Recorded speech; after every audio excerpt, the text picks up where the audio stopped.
What if you were surrounded by people, yet you felt completely invisible because you were afraid to speak? When I first arrived in this bustling city, everything felt like a loud, blurred movie. The streets were crowded, the signs were in a language I barely understood, and the pace of life was terrifyingly fast. I felt like a ghost, drifting through the days without making a sound. Back home, I was a teacher. I had a loud laugh, strong opinions, and a circle of friends who knew my every thought. Here, I was just the new neighbor. I stayed quiet, nodding at strangers, terrified that if I opened my mouth, I would make a mistake. My apartment was small, but it was my only sanctuary. I spent my evenings watching television, trying to copy the way the actors moved their mouths and the rhythm of their sentences. I practiced in the mirror for hours, but my throat always felt tight with anxiety. Every morning, I visited a small bakery on the corner. The baker, a kind man with flour always dusting his apron, would smile and say, "Good morning, how are you?" I would simply smile, nod, and point to the croissant I wanted. I didn't want to struggle with the words. One rainy Tuesday, the shop was empty. The baker didn't just hand me my order. He leaned over the counter and asked, "Are you feeling okay today? You seem very quiet." His tone wasn't judgmental. It was genuinely concerned. My heart started to race. I wanted to run away, but for some reason, I stayed. I took a deep, shaky breath. I am okay," I whispered, the words feeling heavy and strange on my tongue. "Just tired." He smiled wide, his face lighting up. "Your English is perfect." "Why do you never speak?" I felt my cheeks turn hot. I told him about my fear, the fear of sounding foolish, of being misunderstood, of not being the person I used to be. He listened patiently. Then, he shared a secret. "I came here 10 years ago," he said, gesturing to the city outside. "I didn't know how to order a glass of water. I failed every day, but I kept speaking anyway. Mistakes are just proof that you are trying." Something about his honesty shifted inside me. The next day, I didn't just point at the croissant.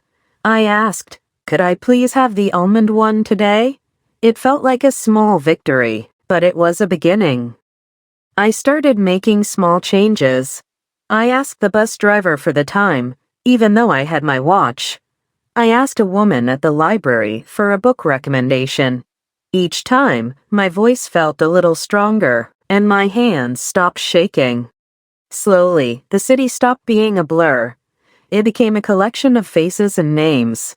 I realized that people weren't judging my grammar. They were just happy to have a conversation. My fear of being less started to fade away. 1 month later, I decided to join a local community center. I walked into a room full of people and, instead of hiding in the back, I introduced myself. I told them I was a teacher from another country, and I offered to help with the homework club. The feeling of being invisible disappeared. I realized that my voice wasn't gone. It was just waiting for the right moment to come out. I was no longer a ghost in this new land. I was a person with a story, a history, and a future. I still make mistakes every single day. Sometimes I use the wrong word, and sometimes I have to ask someone to repeat themselves. But I no longer care about being perfect. I only care about being present.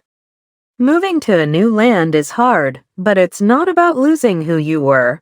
It's about discovering that your voice can reach across any border, provided you have the courage to start with a simple sentence. The lesson we learn from this story is that our fear of making mistakes often prevents us from truly arriving in our new lives.